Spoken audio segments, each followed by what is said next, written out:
Pusat Vulkanologi dan Mitigasi Bencana Geologi (PVMBG) telah menaikkan status Gunung Ruang di Kabupaten Sitaro, Sulawesi Utara menjadi level awas.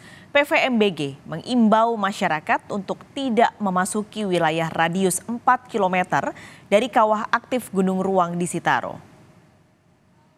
Pukul 01.08 WITA terjadi erupsi eksplosif yang menghasilkan awan panas setinggi 2,5 km dan pada jam 05.05 WITA terjadi kembali erupsi eksplosif yang menghasilkan awan panas yang mencapai tinggi kolom 1,8 km. Untuk kegempaan seismik sendiri tercatat sebanyak 373 kali gempa vulkanik dalam yang mengindikasikan adanya migrasi magma dari dalam menuju ke permukaan. Untuk rekomendasi dari Pusat Vulkanologi dan Mitigasi Bencana Geologi agar masyarakat dihimbau untuk menjauhi daerah bahaya sejauh 4 km dari pusat aktivitas dan masyarakat diharapkan untuk menggunakan masker apabila bepergian atau keluar rumah untuk menghindari paparan abu vulkanik yang dapat membahayakan sistem pernafasan.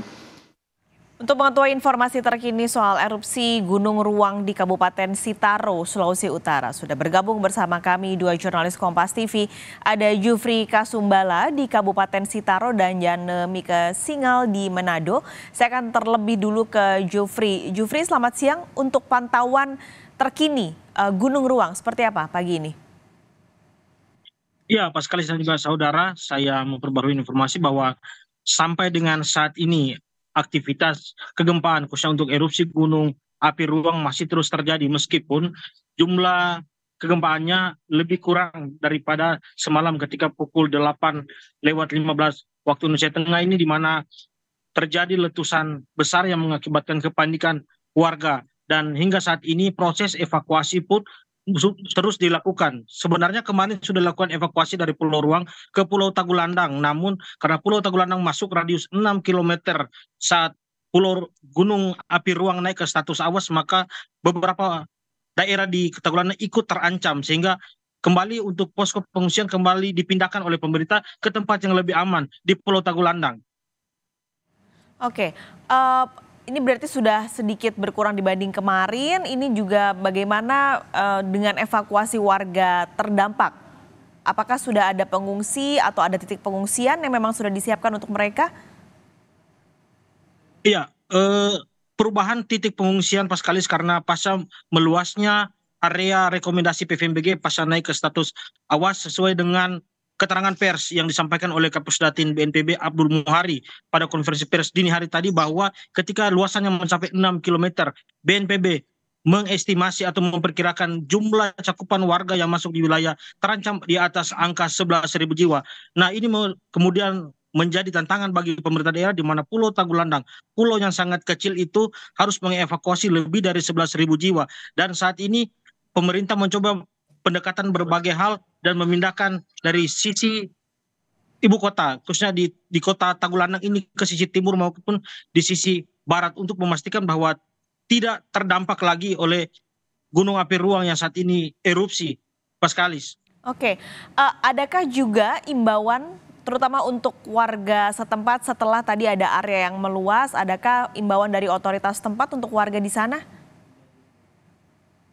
Ya, Paskalis, pemerintah daerah khususnya di sini terus berkoordinasi dengan beberapa pihak baik BNPB maupun BMKG. Salah satu saran BMKG adalah meminta warga yang berada di daerah pesisir untuk dipindahkan ke dataran yang lebih tinggi. Hal ini mengingat menurut BMKG bahwa Gunung Api Ruang erupsinya berpotensi untuk tsunami, karena sesuai dengan riwayat sejarahnya Gunung Api Ruang pernah meletus dan juga pernah terjadi tsunami. Ini yang kemudian menjadi titik fokus dari BMKG dan berkoordinasi dengan pemerintah daerah. Karena itu daerah di pesisir yang masuk rawan saat ini coba dipindahkan ke daerah yang lebih aman lagi.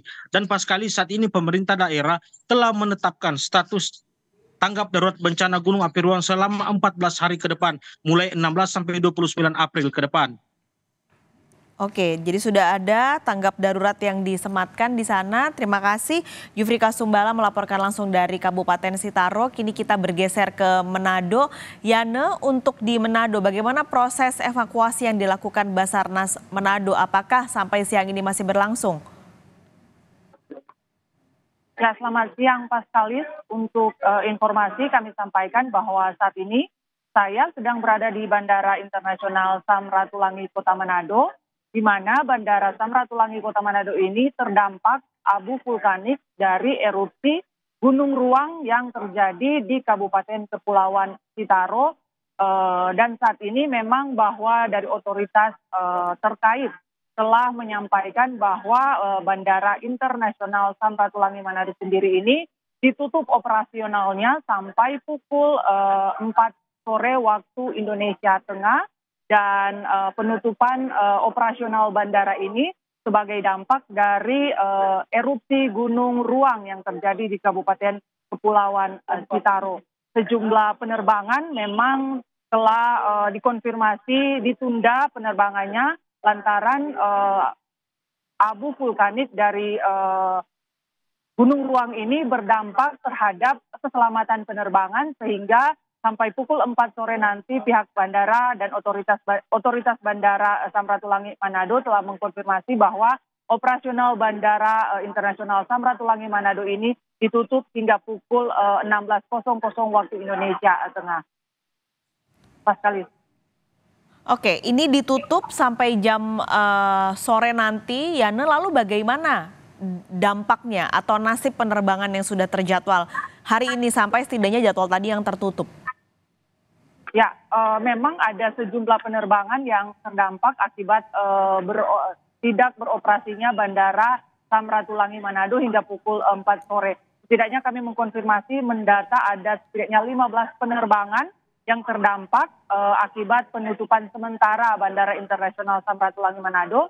Ini 15 penerbangan ini merupakan penerbangan dari yang sudah terjadwal, dan ada juga penerbangan kargo dan juga penerbangan charter atau flight charter yang terdata.